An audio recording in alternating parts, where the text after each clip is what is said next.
नमस्कार दोस्तों। समझेंगे यूनिफॉर्म सिविल कोड, समान नागरिक संहिता आखिर चर्चाओं में क्यों है, विवादों में क्यों है।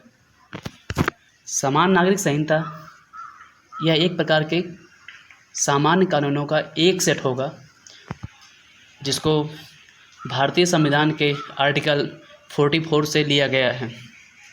समान नागरिक संहिता यह वन नेशन वन लॉ या दूसरे शब्दों में कहें तो एक राष्ट्र एक कानून के कॉन्सेप्ट पर बेस है, जिसको देश के सभी धार्मिक समुदायों पर लागू किया जाएगा। इसके बाद इसको लागू होने के बाद देश के सभी नागरिकों को कुछ मुद्दों जैसे विवाह, तलाक, उत्तराधिकार, विरासत जैसे अनेक मामलों पर उनको देश के एक सामान्य कानून से रेगुलेट किया जाएगा, ना कि उनके पर्सनल लॉ या उनके व्यक्तिगत कानून के द्वारा। इसके लागू होने पर देश के अन्य धर्मों में मौजूदा जो उनके व्यक्तिगत कानून हैं उनको समाप्त कर दिया जाएगा और पूरे देश को एक कानून से रेगुलेट किया जाएगा। अब इसके परिणाम क्या होंगे, इसका समाज पे प्रभाव क्या पड़ेगा।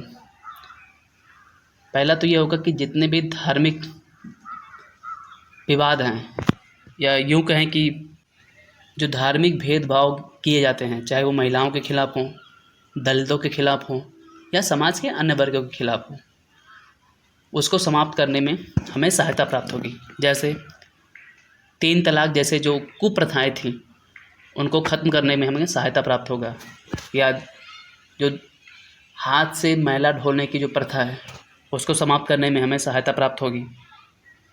और तो और हिंदू, पारसी, सिख, ईसाई में जितने भी कुप्रथाएं हैं जो आज के समाज के अनुरूप नहीं हैं, हमें उनको भी समाप्त करने में और उनसे बाहर निकलने में इससे हमें सहायता प्राप्त होगी और पूरे देश को एक कानून के सूत्र में बांध दिया जाएगा।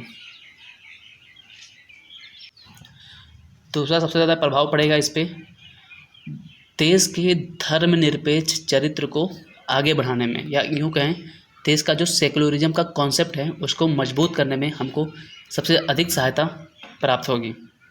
तीसरा, देश का एकीकरण करने में इसकी महत्वपूर्ण भूमिका साबित हो सकती है, क्योंकि पूरे देश को एक कानून के तहत इसको रेगुलेट किया जाएगा, तो पूरे देश को एकीकरण करने में हमें सहायता प्राप्त होगी।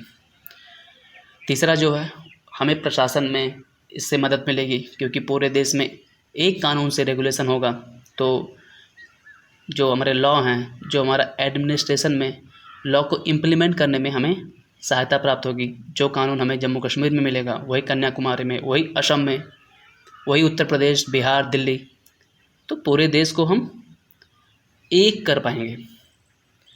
अब इसके कुछ विपक्ष में जो चिंताएं हैं उसको देखते हैं। चूँकि भारत विविधताओं का देश है, यहाँ पर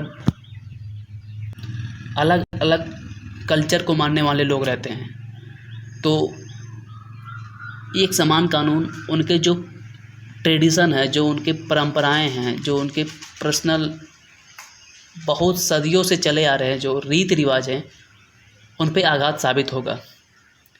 जैसे हमारे जो आदिवासी समुदाय हैं उनके अपने निजी परंपराएं होती हैं, उनके निजी कानून होते हैं जिनको हमने संरक्षण भी दिया है, तो ये उन पे विवाद उत्पन्न कर सकता है। और ख़ासकर जो पूर्वोत्तर भारत है, जैसे नागालैंड, असम, त्रिपुरा, वहाँ की जो जनजातीय क्षेत्र में जो उनके अपने नियम हैं, वहाँ पर इसको लागू करना एक बहुत बड़ी प्रश्न चिन्ह बन चुका है। तो ये रहें कुछ चर्चा यूनिफॉर्म सिविल कोड के बारे में, और आई होप आप लोगों को पसंद आया होगा। वीडियो को लाइक करें, चैनल को सब्सक्राइब करें और शेयर करें। Thank you.